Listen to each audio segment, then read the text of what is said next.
trying to change a learning space. So we have a learning space here. What happens when someone tries to move the furniture around? What's involved in moving the furniture around? And in fact, I tried this. Whoop, hello.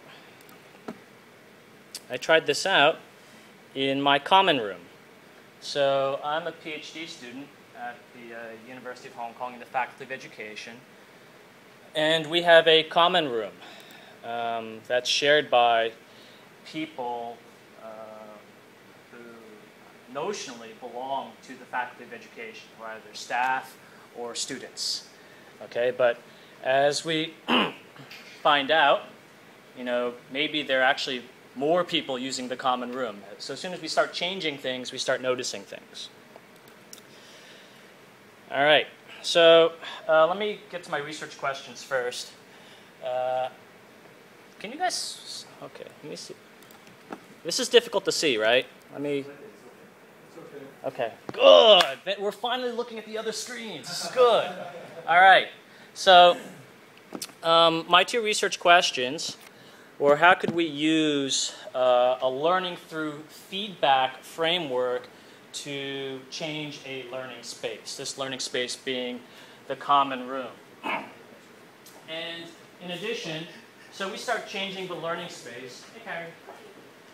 We start changing the learning space. What do we find out, all right, about change and innovation in an organization?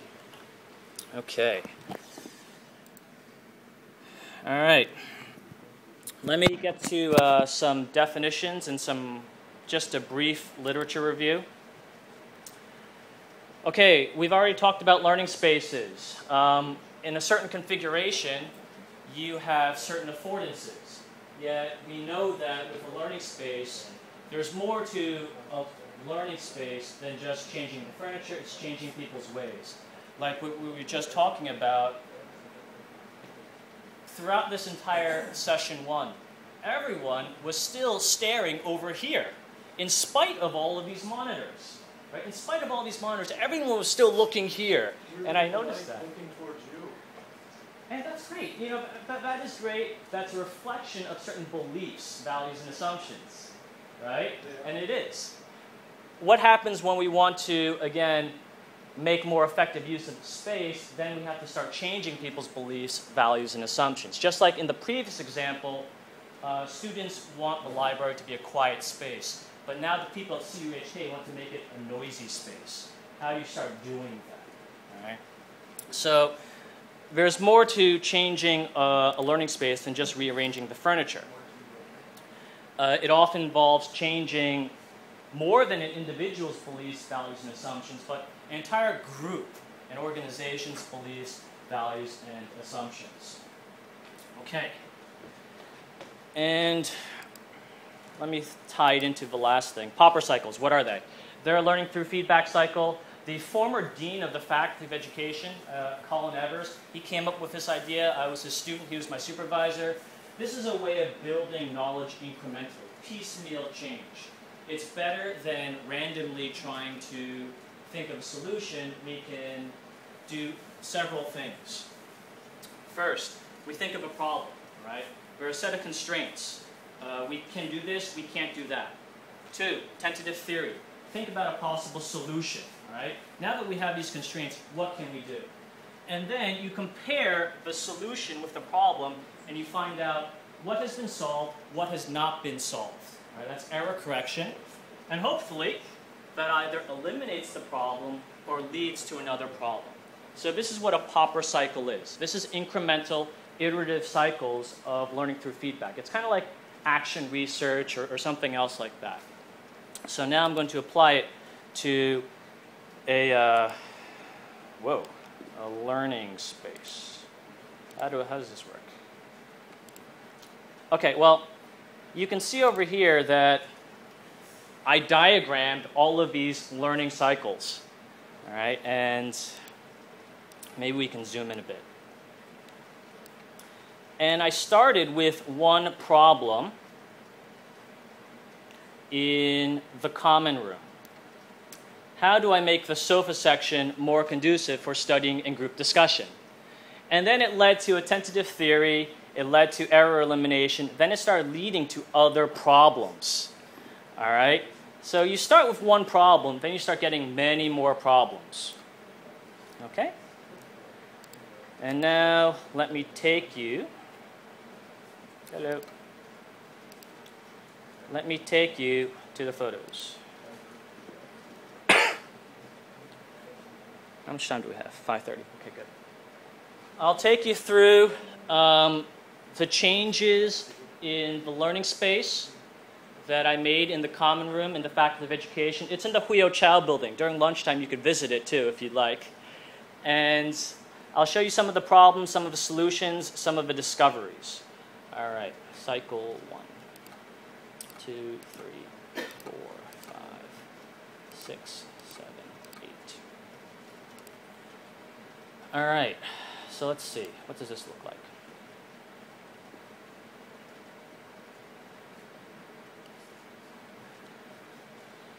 All right. This is actually what I started to do. Originally, oh, let me see if there's a photo. Where is it? What did the thing look like?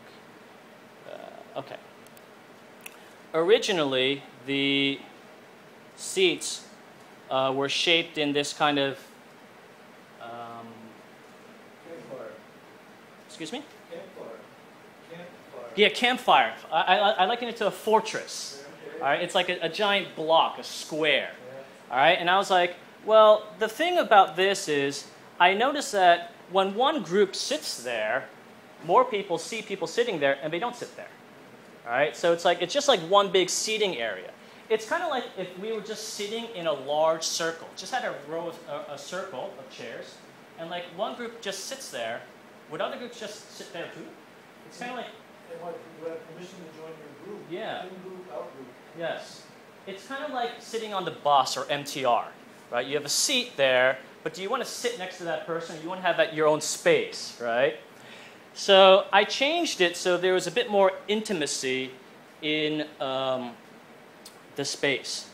In addition, if we look over here, there were 2 tables that were put together, and they were really, really large tables. Like it was twice the size of this table. Now the problem with having 2 tables like this is that in the center, there's a lot of unused space. Like people kind of sit only in certain places in the periphery of the table, but there's just a lot of space here, right? That's not being used. It's a waste of space. So I was like, okay, let's separate the tables and create more usable surface area. And you know, this is one of the good things about the common room is all of this stuff can be moved. Right? So I start moving things. And this happened during Chinese New Year when no one was around. I started moving things. All right? And what I noticed was, well, I would move things. The next day, they would still be the same way, you know? Things were going well, all right? And I'll just show you a few other things quickly. This thing loads. How come the cleaning crew didn't move them back? Okay, I'm going to get to that. All right? It happened in day 5. All right? So things started to change. Because they know best. Yes. It's their job to know best how to arrange the furniture. All right? And I started changing things even more, creating more alcoves. All right? So you see, now you have like 4 different enclosed, more inclusive physical spaces. I moved the tables. I put them near the electrical sockets because I assumed that people would use their laptops and need a place to plug them in. So I separated the tables, moved one to a different side of the room, and we can see that people were actually using these spaces. People were leaving their newspapers and stuff there.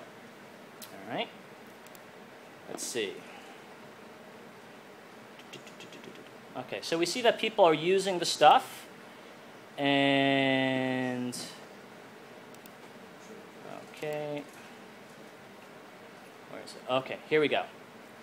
And then towards the end of the Lunar New Year, I noticed that people were changing things now. All right, the janitorial staff have not returned, but some students are returning, or someone who's using the room, they're returning, and they're moving the tables around now. And they're kind of leaving things around, and they're leaving pizza boxes around, they're leaving a lot of rubbish. All right. I noticed security guards using the common room. They're not supposed to. I noticed them using it. All right. I noticed that certain people are coming in, they're using it. Okay. On the one hand, I'm happy that they're using this. On the other hand, it's curious that they're using this room, and people are changing things. Ultimately, okay, here we go. Ultimately, right, Brad? On the 5th or 6th day, the janitorial staff came back and they just changed the room. They just replaced all the furniture as it was before. So you have those 2 big tables in the back, you have the campfire setting, and it's as if nothing has happened. All right? So that was my experience in changing the furniture. I'll add, too, that I was hearing, not only from the janitorial staff, but through the grapevine, that some of the students did not like the changes. All right? So while there were students who did like the changes, there were other students who didn't tell me, they were telling other people who told me that they did not like the changes. All right? Okay, let's get back to this.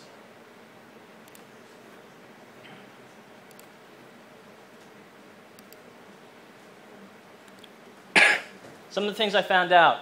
1, when we start doing this iterative learning through feedback framework, we can have multiple problems. One problem can be subdivided into many other smaller problems that need fixing, from the placement of the garbage cans, to the placement of the newspaper rack, to the placement of the tables, to the placement of the chairs. All of this is under the main problem of how do we make this space more conducive to learning, right? The thing about a common room is that what you do affects other people. Your theory about improving the room affects what other people think. Your tentative theory could be someone's problem, all right? And we could see that through the janitors changing the furniture, other students changing the furniture. I was changing the furniture in one way. But then students see that and say, this is a problem. I'm going to change the furniture in this way. Then a janitor sees this and says, this is a problem. I'm going to change it back. So we see that there are major error correction externalities. What you do in a common room is actually a lot different than what you do in the classroom. Because in a classroom, generally, there's just a teacher. And a teacher can change his or her practice. And it just affects the students, right? But when you're a user of a common room, what you do affects all the other users. And they may have problems with that, all right? Again, we found out that there are new users and unexpected gatekeepers. The janitor is a gatekeeper. The administrative staff, they are gatekeepers. They literally hold the keys to the common room. So we can see that to facilitate change entails not just bringing together like academics, the staff, but also the security guards, also the janitors, the secretaries, because all of these people, in fact, have significant influence on what goes on in the room. I mean, in fact, the secretaries will let you into the room or not let you into the room. They'll let you close the door or not let you close the door. All right? So we see that there are conflicting values and beliefs. Some conclusions from this adventure, this odyssey.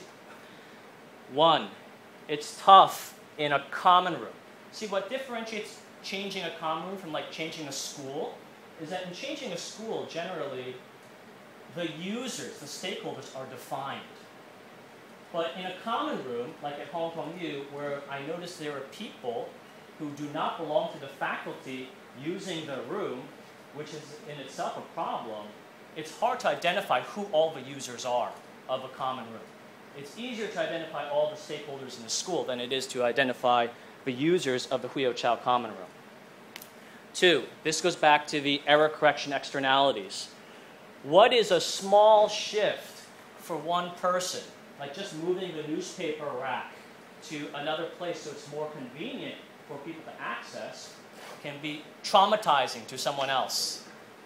Again, what you do, one person's tentative theory to solve something, can be someone else's like, you're taking my world away now. I got to put this newspaper rack back. All right?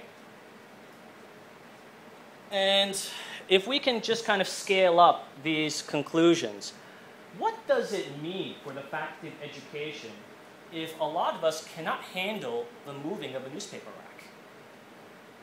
Now, how much more difficult may it be to change an organization, introduce something even bigger if an organization is struggling to build consensus of beliefs, values, and assumptions on how a sofa should be arranged?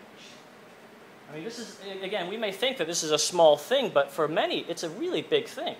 How much bigger would, like, a curriculum change? Or even moving the university, moving the faculty of education to a new building, how great is that challenge compared to just moving one room, moving things around in one room? So those were some conclusions, all right, that I got from this experience. Finally, there's an epilogue. Curiously, what happened was after Chinese New Year, the janitor moved things back. What I did was, like, I would just move one chair out of place, just like out of place, just move it. And then I would tell the janitor, don't move the chair, it's okay. And then the next day, the chair would be placed back here. So this kept going on towards the end of February. Then I just stopped. I was like, okay, well, it's too difficult to introduce change in this way. But what happened was, ultimately, things started to change. We ended up breaking apart the campfire into two different campfire things. And we were also able to break apart the two tables so that we could use the surface here. I don't know why this happened. What was it, again, what were the conditions such that this time, I think in June or May, we were able to actually introduce some kind of lasting change? In addition, if you look over here, there's this plant. Someone just put a plant there. And I was like, wow, that's great. Someone just put a plant there. It's like being in the jungle. And I was like, wow, this is good. I think this is very, very encouraging. You know, after this experiment in February, we can see in June that there have been improvements, at least in my perspective, to this common room. Thanks. That's it. Do you guys have any questions? When you break up a table, what do you mean things like increasing the coastline?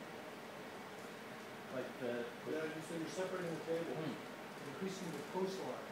Yes. One way to do it. Yes. And, you know, I had that in mind. And the difficult thing is like when people put the tables back together, it's like, what did you have in mind? You know, and that's the curious thing. That's the hard thing about organizational learning. Just being able to say something like, what did you have in mind? I mean, maybe you had nothing in mind. Maybe the janitor, again. Keeper of the faith. You should go back to the way it was. Change is threatening. Yeah. I think one place you can take a study like this is what are the cultural bias that increases resistance to change, or age? Does age play a role? Young people change things so they're comfortable with it. Old people on the back. Well, it should be. Always has been, and never will be. Yes, and even the role, I think, matters a lot. Because even when we have a mental model of a janitor or a secretary, we don't think they're change agents. They just kind of keep the course. And maybe even in the things that we do, we marginalize them such that we don't empower them to say, if you notice a problem, report it. Let's take care of this. You know, can we innovate as secretaries, even as administrators? So, again, age, you know, culture, role. I mean, they play a lot in just trying to do these things successfully. Even the small things like changing a table. Yes? I'm curious, who put the plant in? Any idea? I have no idea. Was it the foreman? There was just a plant there. It was like, wow, there's just this large plant and it was put there. You know, from my experience as, you know, a manager of chemists, someone who dare to put a plant in, actually represents something up above. Really? Yes, because a plant means transportation. Means you have to find the plant in the estate office. It's, the plant is not something you sell. It's something that you get from the university. So it's something there. It's something behind, which is some kind of overruling all other parties. So this represents power. Yes. Could this be like a divine intervention then? Just Right. this plant being put here. And again, it's like, I haven't heard complaints about the plant. I think it's nice. It's like being in the jungle. So if you watch the video, it just appears. No Yeah. one brings it, it just happens. Well, we were actually discussing that too, regarding the trash, because we noticed that in this common room, over the weekends, especially at night, the next morning there's a lot of trash. And we realized, who is coming into this room at night? And we know that security in the Hui Chao building is lax. Like, you just rip open the front door of the Hui Chao building, and you can walk in, even when it's locked. And we noticed like pizza boxes and crazy things. So we were thinking like installing security cameras, but we might have problems with that. We might try locking the door, because we're pretty sure that there are people who are coming in here and using this room and using it in whatever way that they want, but we don't know who they are. And that's something that a finding from trying to change this conduct. I donated a couch once to my student ready room 10 years ago. I had it in my office, and I moved my office out, I just slid the couch down the hallway, put it in the student room, and first people were shocked, and then people were upset, and some faculty complained that it shouldn't be here, that the couch shouldn't be here. It's not authorized to be here. Yes, I mean, that's the craziest thing. It's like, it's just a couch. Yeah. What's up? But again, this small change could be just like a tremor, a major earthquake in people's lives. And how do we mediate that? Yeah. So, cool, thank you. Thanks, guys. All right, it's lunchtime. Thanks, for you. Thanks. Yeah. Thank you guys for attending. Have a good lunch. See you at the keynote.